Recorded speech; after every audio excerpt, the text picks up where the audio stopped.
thích phong độ xin là con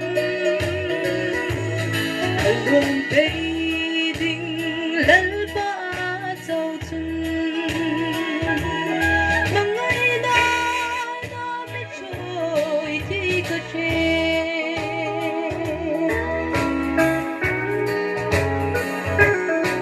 thu đâu vui hai mi silin anh kinh la kalungai mang ang na kung vui bay say na alo tlonin kaluman na maan ni Michelle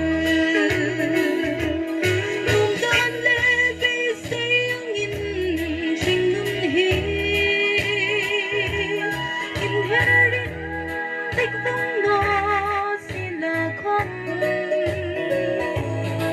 luôn đây đình lẫn ba châu chân mà ngày nào nó biết trôi khi có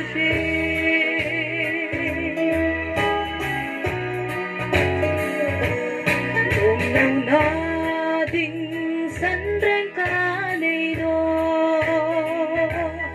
Lom na ding hilvungin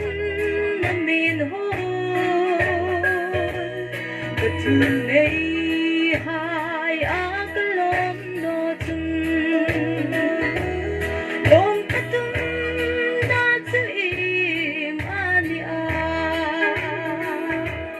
Lom dan levi sayangin chingun hi Inherit thích phong độ xin là con luôn đây đình lẫn ba châu chân mà ngày nào nó biết trôi thì có chết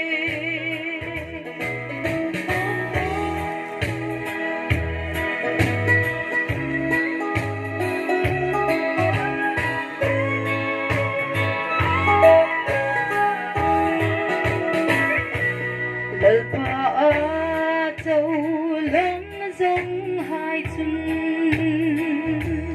lên nó tung thương ca sang ngày nó cô xin cùng mình đắm nó ăn hùa thế sinh phong mình ăn rình là cần đi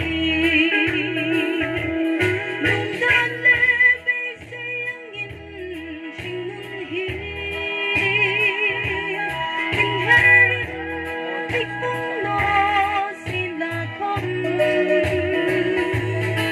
lòng đây đình lẫn ba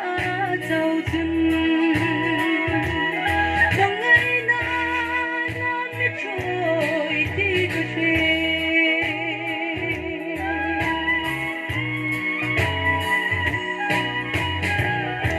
Lalpan at hatu itan sa nga pang lisong peg